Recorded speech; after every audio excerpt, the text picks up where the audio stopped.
لە شارۆچکەی گێلان غەربی باشووری خۆرئاوای پارێزگای کرماشانین. لە گێلان غەربی پایتەختی ئێڵی کەلهوڕی کوردنشین بە دوواداچوون بۆ ونبوویەکی کۆڕەوە ملیۆنەکەی بەهاری ساڵی 1992 خەڵکی کوردستان دەکەین کە ماوەی 7 ساڵە هەواڵ دەپرسێت و بە دوای خێزانەکەیدا دەگەڕێت.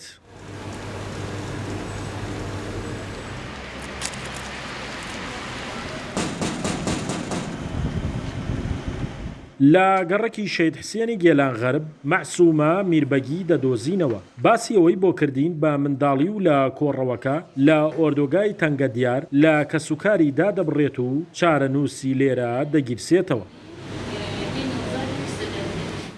در سال 1991 ماه چهارم زمان کورو لە مانگی 4 ساڵی 1991 لە کاتی کۆڕەوەکەدا لە ئۆردوگای تەنگی دیاری گێلان غەرب من لەلایەن سەربازێکەوە دۆزراومەتەوە و پارێزراوم.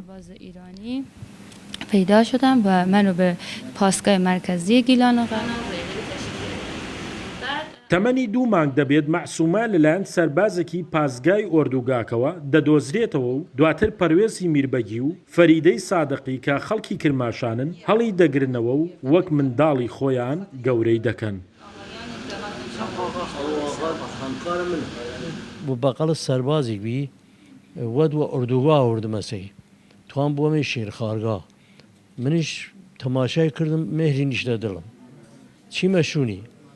چیمە شوونی بعد وەتن با بچی وە پاسکای مەهەل نامە باری چیمە پاسکا نامەیەک بردمە بێزیستی بعد دانەی مەعسوومە لە تەمەنی 23 ساڵی هاوسەرگیری دەکات و دایکی 2 منداڵە. بە پێی گێڕانەوەکانی گومان دەکات کە سوکاری لە کەرکووک یان کەلار بێت چونکە لە کۆڕەوەکە ئەو ئۆردوگایە ئەوی لێ دۆزراوەتەوە خەڵکی ئەو ناوچانەی لێ نیشتەجێکرا بوو.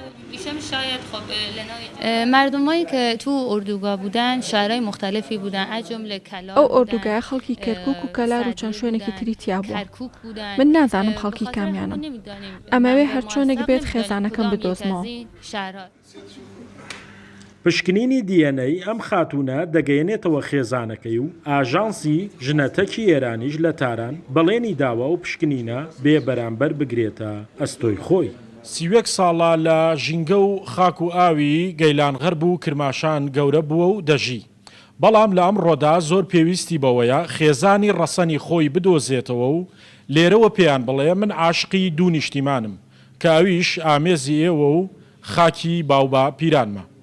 شاخەوان محەممەد، کورسات نیوز، شارۆچکەی گەیلان غەرب، باشووری کرماشان.